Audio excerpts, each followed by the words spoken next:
वरमाला भी ठीक थी। वर कहाँ से लाएंगे उन देवी के लिए? पता नहीं। फिर वचन क्यों दिया? करुण वचन नहीं देता तो माता को दिया वचन टूट जाता। मिथिला नरेश के समक्ष स्पर्धा से पहले ही चले जाते। अब क्या करें?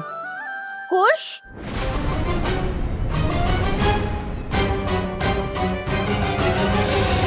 सैनिक थोड़ी ही ना हमारा नाम जानते हैं।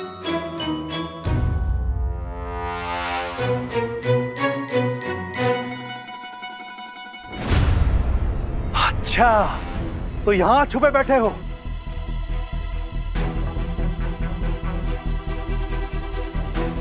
तो अकेले नहीं हो, पूरा का पूरा चोरों का दल है। अरे कैसा दल? भागो।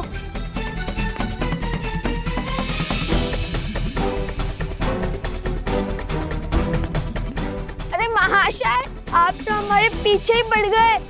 कहा ना, मैंने आपका अश्व नहीं चुराया। मैंने आपके अश्व से अनुमति मांग ली थी। उसने हाँ में सर भी हिलाया। फिर भी आप हमसे क्रोधित हैं।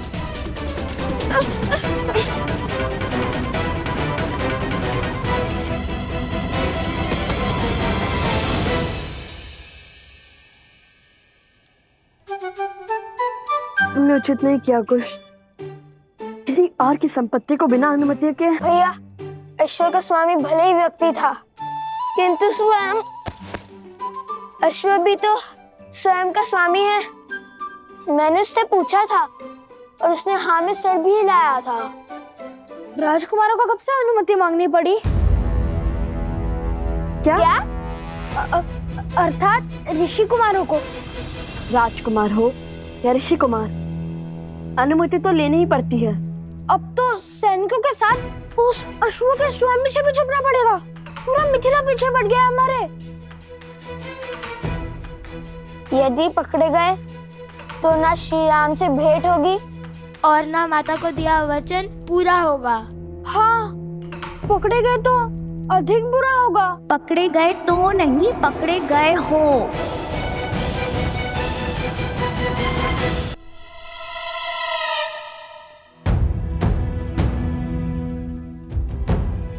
देवी आप यहाँ कैसे? मिथिला वासी हूँ, चप्पा चप्पा के आते छिपने का।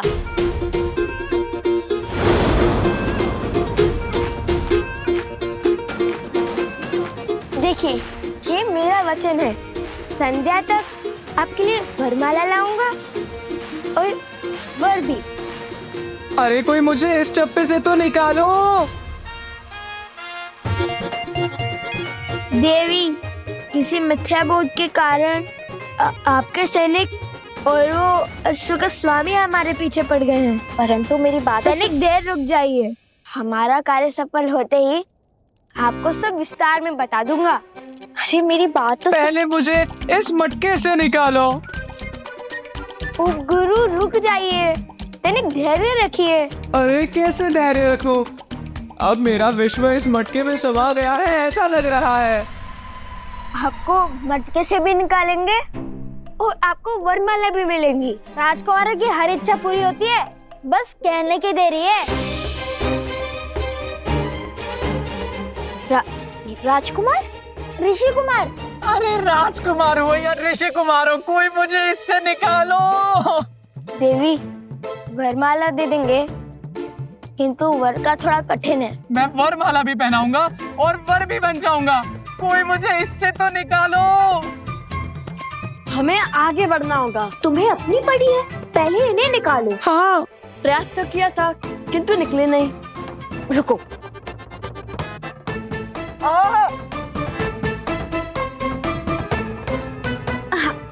अच्छा बैठो बैठो।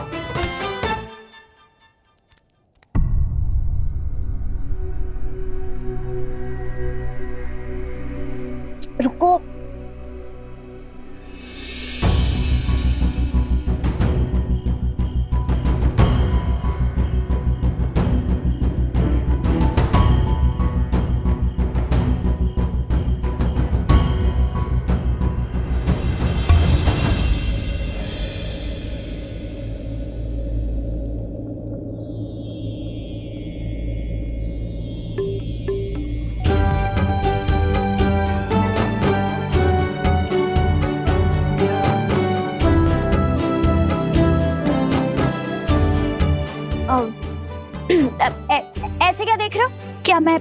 मैं राक्षसी लग रही हूँ? अरे नहीं नहीं, ऐसी बात नहीं है। तो फिर कैसी बात है? अरे लज्जा आ रही है इन्हें, वो कभी इतनी सुंदर स्त्री देखी नहीं है ना। उन्होंने स्वयं कहा था वर भी है और वरमाला भी पहनाएंगे। यदि आप वरमाला पहनाएंगी तो मना नहीं करेंगे, है ना उपगुरु? तो क्या विचार है आपका उपगुरु? मिल गए। वर्णन जो दिया था उसके अनुसार यही वो चोर है। ले चलो इन्हें महाराज के पास।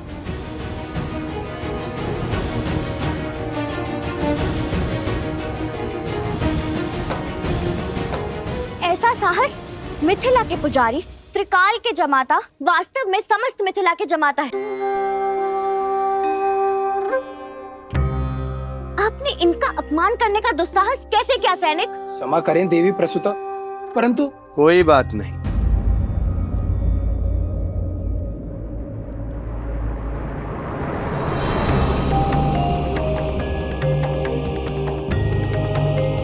पिताश्री,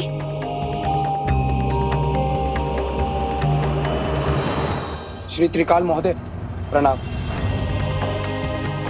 मुझे भी अभी अभी पता चला है कि मेरी पुत्री ने इन महाशय का चयन किया है। शीघ्र विवाह संपन्न होगा।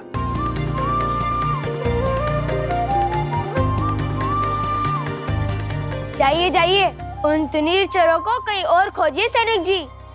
अवश्य। पुत्री,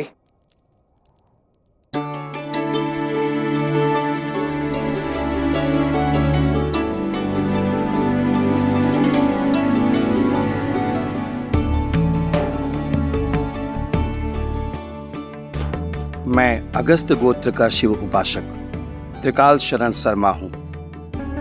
और ये मेरी पुत्री प्रसूता है।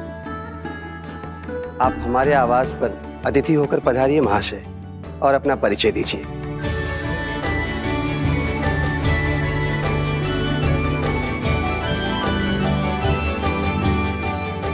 मैं भरद्वाज गोत्र का वैष्णव सोमकरण हूँ, और ये मेरे भ्रातृश्री अवस्त्रा है। मैं उनकी ओर से अपने विवाह का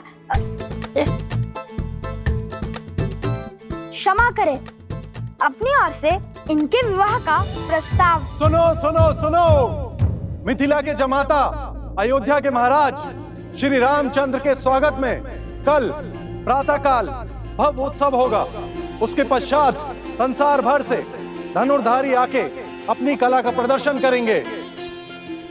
अब सब शुभ होगा और कल श्री राम से भेंट भी निश्चित है। हाँ भैया, कदाचित माता सीता भी उनके साथ हो।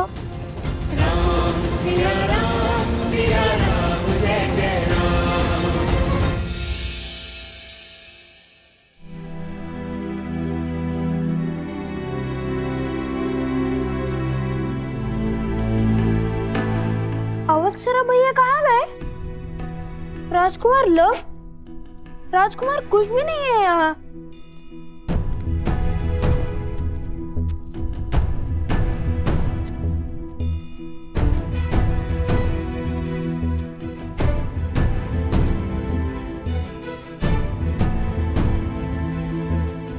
कहाँ गए ये? मुझे सताने में क्या आनंद आता है सबको। माता!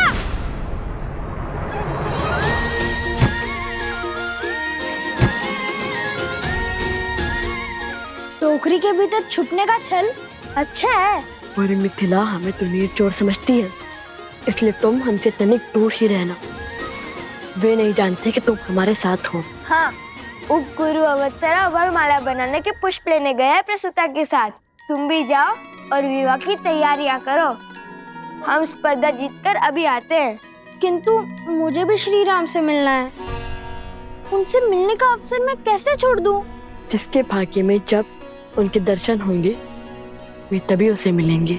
हाँ, किंतु ठीक है चलो, किंतु अपनी टोकरी की व्यवस्था स्वयं कर लेना।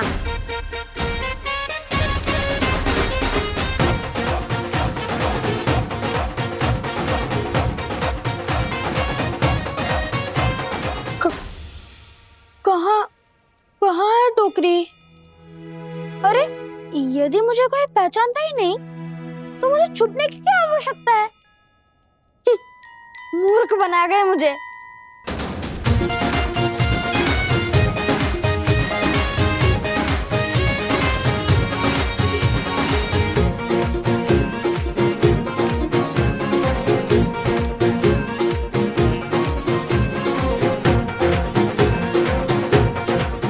अरे चलो चलो, शीघ्र चलो, प्रतिस्पर्धा आरंभ होने वाली है। हाँ हाँ, चलो मित्रों, शीघ्रता करो नहीं तो विलंब हो जाएगा। चलो जल्दी चलो।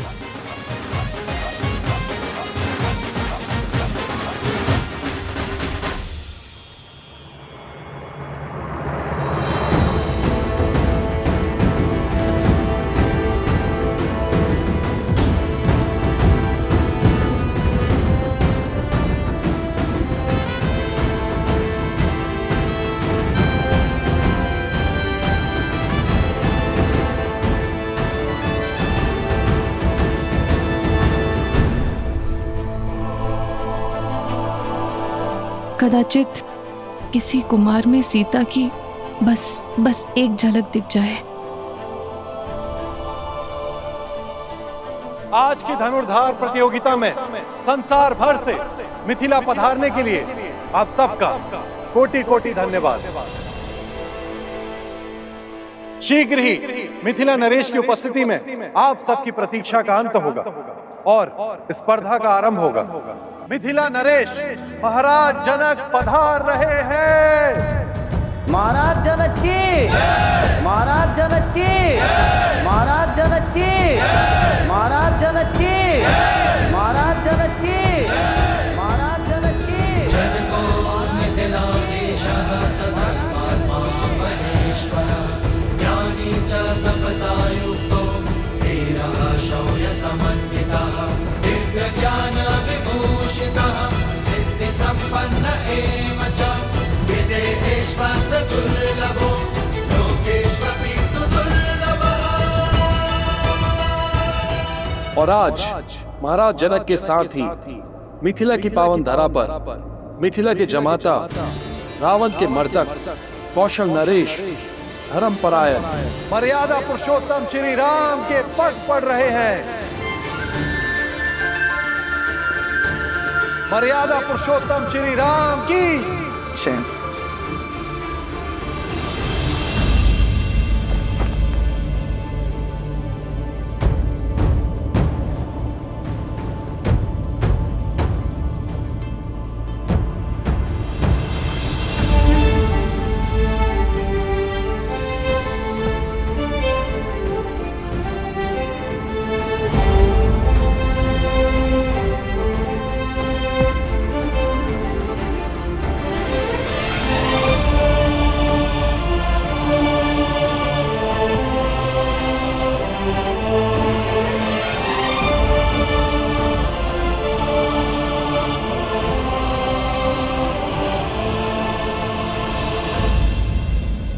आप समझे या न समझे, मिथिला की जनता अपनों और अन्यों में अंतर जानती है। यही तो दुख है कुशाध्वज। मिथिला की ज्ञानी प्रजा भी धर्म अधर्म में अंतर नहीं पहचान पा रही। जिसने भी श्री राम को नहीं अपनाया वो धर्म से वंचित रह जाएगा। हमारी प्रजा का यह आवेश भी मेरी ही भूल है। कदाचित उन्हें आभास ही नहीं है कि मेरे हृदय में श्री राम के प्रति कोई द्वेष नहीं है, और जब उन्हें ज्ञात होगा तो संभवतः उनका क्रोध भी शांत हो जाएगा।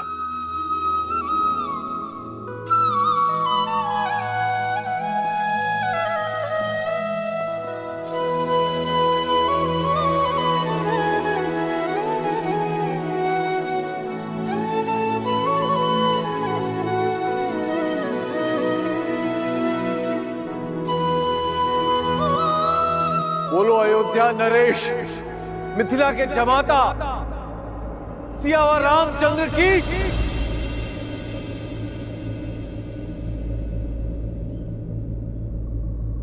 सियावर रामचंद्र की, सियावर रामचंद्र की,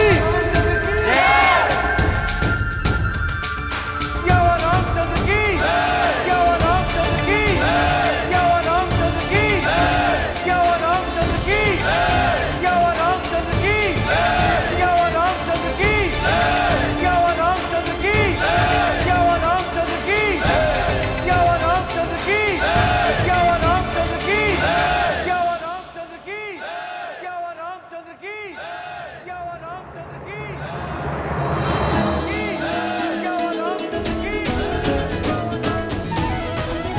लगता है श्री राम मंच पर आ गए। भैया मुझे इन्हें देखना है, शीघ्र चलिए ना। चलो।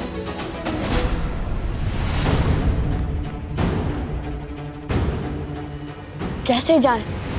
मार्ग में बड़ी बाधाएं हैं। लगता है श्री राम को देखने की इच्छा पूरी नहीं होगी।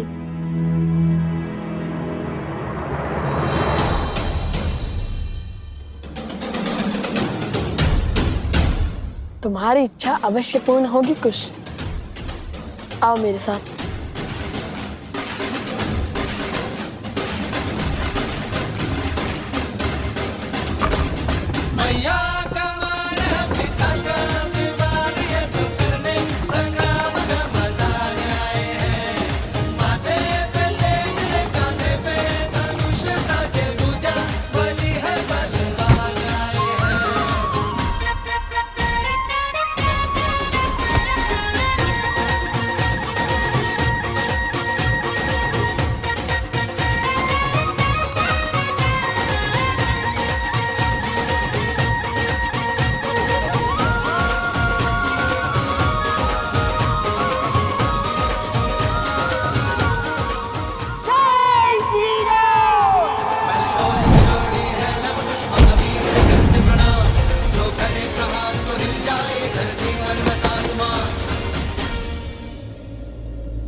श्री राम।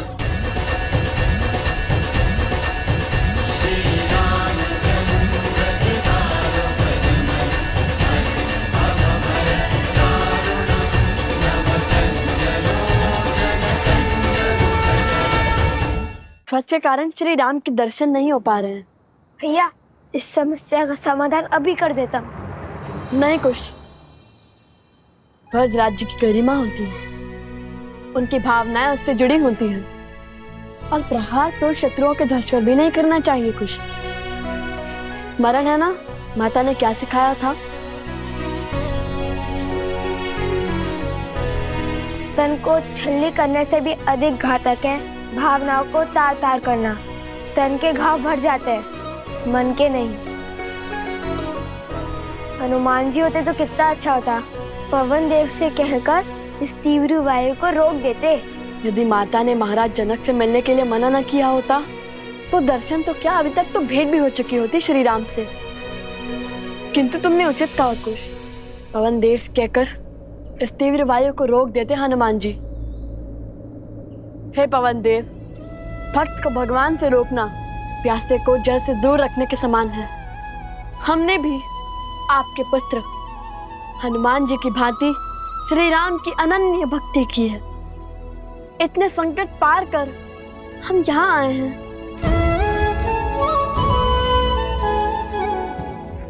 अब तो सहायता कीजिए ना। यदि हमारी भक्ति सच्ची है तो कृपया अपने वेग का थोड़ा कम करें और हमें केवल श्री राम के दर्शन का आनंद दे।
श्री राम श्री राम